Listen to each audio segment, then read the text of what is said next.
What's up? Popping on to give a quick review of the Michael movie. Especially wanted to do this for my friends and family because I've already got messages that wanted to know what I thought because most people know I'm a huge MJ fan and Motown fan in general. So let's get into it. What I wasn't expecting but appreciated, it was focused more so on a very specific time in Michael's life between primarily 1978 and 1988.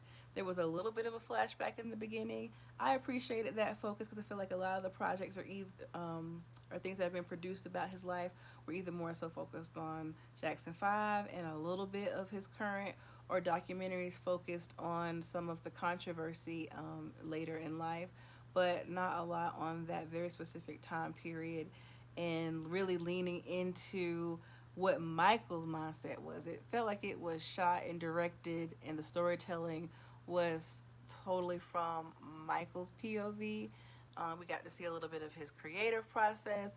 We got to see some of the thinking out loud and thoughts and feelings when he's alone or with a confidant like his driver in security, Billy. So I appreciated that. I feel like it was shot that way as well. It was shot like in first person, not third person. We felt like we were him, his POV on the stage with him, or the best seat in the house as an audience member. It felt very intimate the way that it was shot. That did become awkward with the shots of Joe Jackson because I felt like it was so close on his face sometimes. Like it was awkwardly and uncomfortably close. Like, why is it zoomed in like right there on Joe's face, and the awkward stares that Joe Jackson's known for doing with just like the wide open mouth thing. So that was kind of awkward. I like getting to see a bit of what would have been his creative process, like when he's in the studio. I really enjoyed that. That was what I enjoyed about This Is It too. I liked the focus on relationships that maybe don't get a lot of focus usually, like I said earlier, with his driver and security, even with Bubbles, even with like his passion for helping children, and how he felt after he had the Pepsi incident. So it was, I would say it's a different focus than what you probably expected it to be focused on, which was interesting because some of the things I had heard was that it was more so like trying to, like a press stunt, a publicity stunt. It didn't feel like that, and I think people are used to people leaning into the dark parts. I feel like that's been done. We know all about that. This was a different part of Michael's story that deserves just as much shine.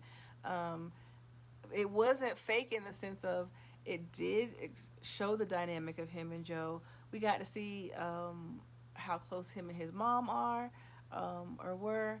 I also appreciate it, and you may also, is it didn't have like the DV part. We already know about that. What it did show more of, which is like a lot of people can relate to, is that battle, that journey, that dynamic of having a parent that has narcissistic traits, or having a parent that likes to guilt and manipulate, and how you navigate that, because it is a form of like emotional abuse when they use their position to try to get what they want out of you.